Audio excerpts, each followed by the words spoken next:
Disse-lhe, pois, Jesus: na verdade vos digo que Moisés não vos deu o pão do céu, mas meu Pai vos dá o verdadeiro pão do céu, porque o pão de Deus é aquele que desce do céu e dá vida ao mundo.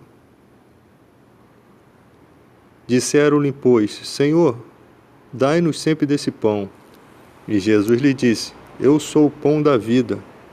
Aquele que vem a mim não terá fome, e quem crê em mim nunca terá sede. É óbvio, nesse texto de fácil entendimento, que não existe outro que possa vivificar o homem a não ser Jesus Cristo. Nós sabemos que a fé vem por ouvir a pregação do Evangelho. Ou seja, há um poder extraordinário na palavra, porque é o poder do próprio Deus, em todas as linhas da Bíblia, principalmente o Novo Testamento. Só que é necessário a aceitação da pessoa, porque Jesus está dizendo: eu sou o pão da vida. Aquele que vem a mim não terá fome, e quem crê em mim nunca terá sede. Ele não está falando de fome física, nem de sede física. Ele está falando de questões espirituais. Aquele que já conhece Jesus sabe que a fome aqui representa as ansiedades do mundo, a necessidade de entendimento acerca da sua própria existência. Essa fome, essa sede por uma justiça de um mundo injusto, ela cai por terra, porque agora, com as leis de Deus escritas no nosso coração, somos capazes de compreender e termos a certeza de que Deus é amor, de que Deus não deseja esse mal para a humanidade, e Ele deseja que você encontre vida. E a vida com abundância não tem nada a ver com dinheiro, como o mundo ensina.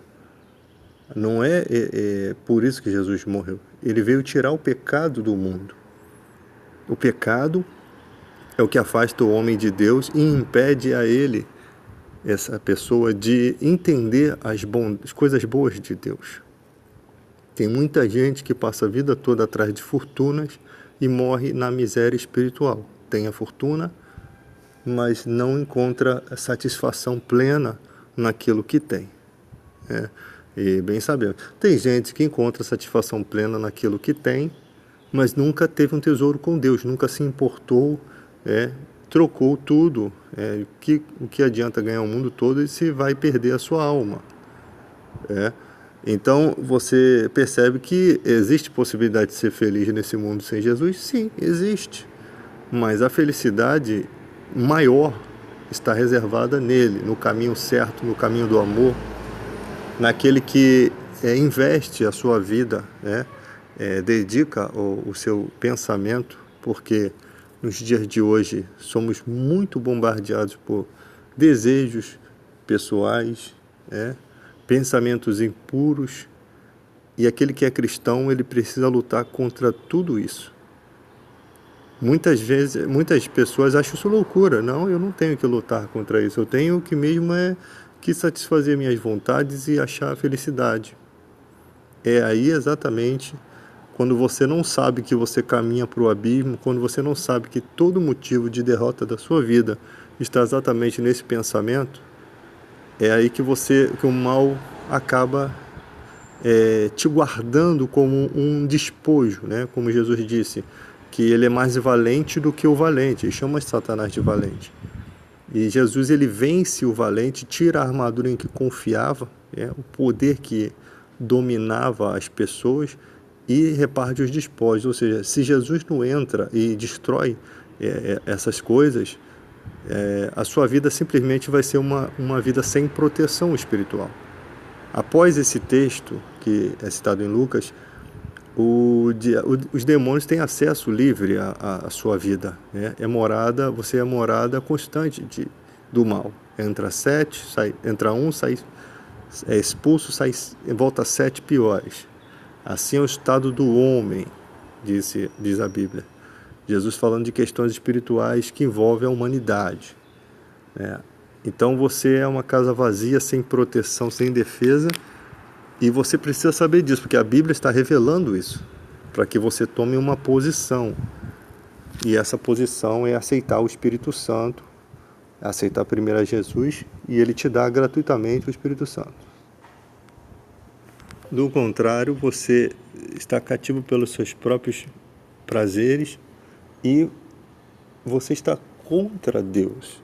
A sua vida está na direção da ira de Deus, né? Jesus, ele vem para tentar tirar você dessa afronta, porque o pecado, os nossos pecados fazem uma afronta a Deus.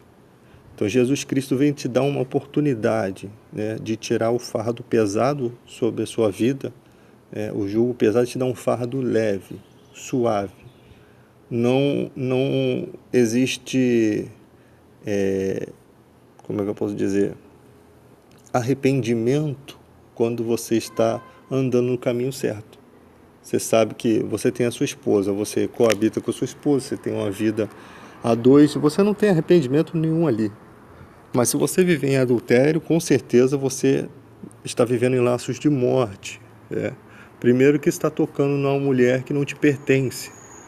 Se essa mulher pertencer a outro esposo, você simplesmente está entrando em condenação, porque Deus não tem como justo, né? Ele não tem como inocente uma pessoa que faz isso. Então você cai na condenação de Deus. É exatamente o que o mal quer que você faça. Fique contra o seu próprio Criador, para que ele o destrua, já que Satanás não consegue te destruir, mesmo ele vindo para roubar, matar e destruir, ele nem sempre consegue os seus planos, né? Porque Deus interfere muitas vezes para nos ajudar. Então ele tenta colocar o ser humano contra Deus. E as pessoas vão vivendo desapercebidas, achando que nada vai acontecer, até que vem o resultado final, né? Tudo que se planta, colhe. Isso é normal. Então, o que você pode perder se você planta a justiça?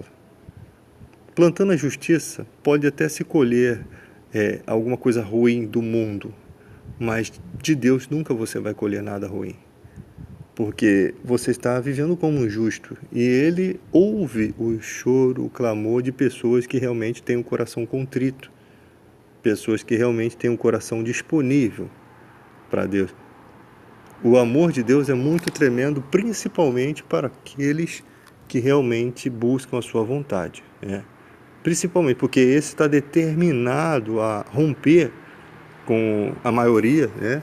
Com a multidão do mundo para estar com Jesus. Você vê que quando as pessoas foram com Jesus em suas caminhadas para ouvir a sua palavra, Jesus fez muitos milagres, né, na vida deles. Pão que se multiplicou no deserto, foi multiplicado lá no deserto, peixe.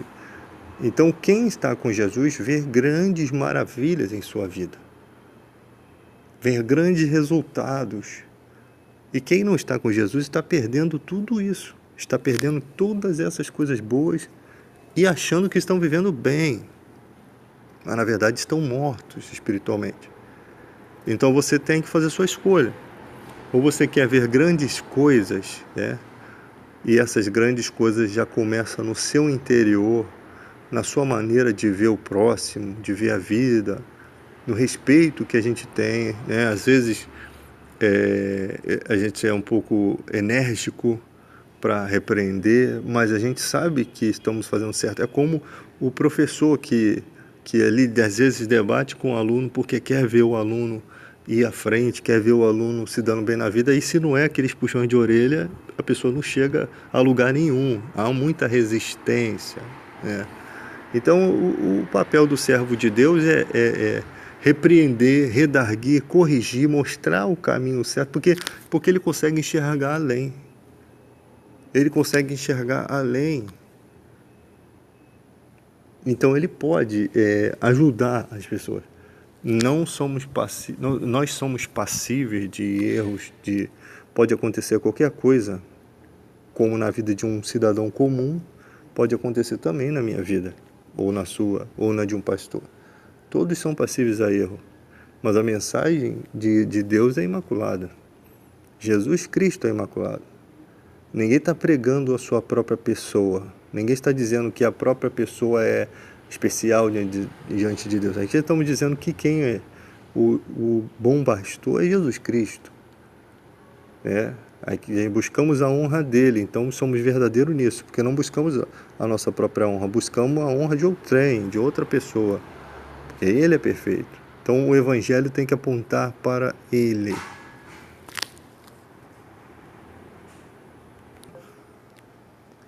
Muitos no século XXI buscam a adoração para si, disputam cristãos, disputam membros para suas igrejas, pessoas que botam camisetas com seu nome, com a sua foto, e tem gente que faz outdoor com as mãos esticadas, como se estivesse abençoando as pessoas, quando na verdade isso tudo é uma tentativa de se auto-exaltar, de mostrar para as pessoas que é mais espiritual, de que é um abençoador mais do que os outros que já têm. Isso tudo é uma infantilidade. Ninguém é digno que ele cresça e que nós venhamos a diminuir. Se não for para ser assim, o evangelho não presta. Jesus que tem que crescer. Nós somos apenas o pó que um dia se vai disso aqui. E nós vemos que alguns cristãos ainda aceitam esse tipo de coisa, sem questionar. Não vou fazer uma camiseta de R.R. Soares, do Valdomiro, de Bispo Macedo. Não vou colocar nada nessa camiseta, nenhum dizer desses caras, eu creio e daí, não vou colocar. Eu posso colocar um versículo bíblico. E conhecereis a verdade vos libertará, estando dentro do contexto, e essa verdade é Cristo e não o slogan de campanha de tal presidente mito aí. Eu posso colocar, eu posso exaltar a palavra de Deus, mas nunca o homem. Então nós vemos que os cristãos de hoje ainda são muito bobinhos nessa área, ainda acreditam nesse tipo de manipulação. E quando eu vejo esses caras unidos aos piores caras que você pode imaginar, eu vejo como o evangelho no Brasil está perdido.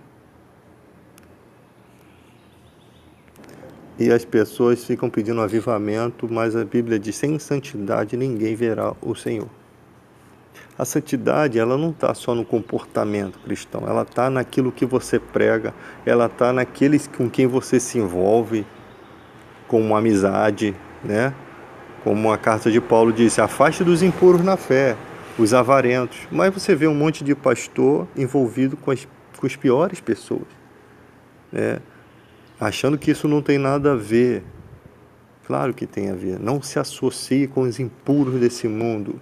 E esses impuros não são as pessoas pecadoras, as pessoas comuns, não. São pessoas que usam a fé de forma ilegítima, de forma inescrupulosa. São esse tipo de pessoa que manipulam, que fazem campanha dentro de igreja, que manipulam a fé. Essa raça de pessoas são as piores, porque elas causam muito dano à seara do Senhor. E os cristãos ainda não acordaram para isso. Eles têm muita afinidade com esse tipo de pessoas. Eles preferem ficar com essas pessoas do que com a mensagem de Paulo. Paulo disse que ainda que um anjo descer do céu e pregar um evangelho diferente, considere anátema, considere maldito. No Brasil não precisa nenhum anjo descer do céu. É só qualquer imbecil, qualquer idiota falar alguma coisa e as pessoas ficam todas amarradas naquele assunto e se esquece da mensagem bíblica. Paulo foi enfático, o evangelho diferente do que eu prego, considere anátema, maldito. Mas no Brasil aceita-se. Aceita. Aí você pede avivamento, aí você vê a cada dia o Brasil sendo destruído ao invés de ser contagiado pelo evangelho. Não está sendo, porque tem muita gente financiando o falso cristianismo. O cristianismo de doutrina de Coré e de Balaão, que confunde assuntos espirituais com assuntos materiais. Então, nós não podemos aceitar isso, porque a santidade não cresce num país. O evangelho não causa efeitos na vida das pessoas, porque ela não vê uma igreja séria, uma igreja sincera, uma igreja de amor verdadeiro. Ela vê um monte de cristãos caloteiros, cristãos que são arrogantes, cristãos que estão mais perdidos do que as pessoas do mundo. É isso que elas veem, então elas não se convertem. Se o evangelho não foi capaz de converter você que está 20 anos na igreja, vai converter ela que está no mundão. E ninguém está... eu não fico... sou um pidão da fé. Vem para Jesus, pelo amor de Deus. Jesus não fazia isso. Jesus é bem enfático. Ele é o rei. Ele é o leão da tribo de Judá. Deus é o dono desse mundo. Ele não tem que ficar se humilhando para o homem. É o homem que tem que se humilhar. É o homem, e humilhai-vos diante da poderosa mão de Deus, para alcançar misericórdia. Tu vê que quando tem a passagem quando fala da passagem das virgens, o noivo apenas chama. Quem veio, veio. Quem não veio, se escafedeu. Vou até repetir para as pessoas não pensarem que eu falei um palavrão. Se escafedeu. Se lascou. Então tá ali, você tinha a obrigação de ser a virgem do Senhor, de ter o azeite, tinha todas as ferramentas, tinha todas as coisas necessárias para ter o azeite, sabia da mensagem que sem santificação ninguém verá ao Senhor, mas preferiram dormir sem o azeite, preferiram deixar o azeite se perder, não foram zelosos. Então quando o noivo vier, ela não vai conseguir ter a força necessária, o alimento necessário para ir até o noivo. Ela não vai entender, ela não tem a iluminação, ela não tem luz para enxergar o caminho até o noivo. Ela vai andar até o noivo na escuridão. Quando ela chegar lá, vai ser tarde. Vai chegar muito tarde. O noivo já fechou a porta, já se acabou tudo. A oportunidade se esgotou. E às vezes as pessoas não dão crédito. Essas pequenas palavras são mistérios muito grandes envolvidos ali. Tem coisas na Bíblia que você lê 20, 30 vezes, você sabe que tem alguma coisa séria ali, mas parece um conto de uma historinha, simplesmente. Mas tem muita coisa séria. São coisas espirituais. Tem muita coisa séria ali. Eu sonho com uma igreja onde as pessoas vão, elas não são obrigadas a ofertar nada, o pastor não fala quanto elas têm que ofertar, elas ofertam por gratidão a Deus, por tudo que Deus já tem feito. A igreja que respeita a palavra de Deus. A igreja onde ninguém é manipulado, onde as pessoas que falam contra aquela igreja falam por arrogância, não falam com razão. A língua delas, elas mordem a língua porque elas não conseguem achar alguma coisa para criticar na igreja que seja realmente uma coisa muito grave. Todas as igrejas têm erros, mas a gente está falando de coisas gravíssimas no Evangelho. Evangelhos que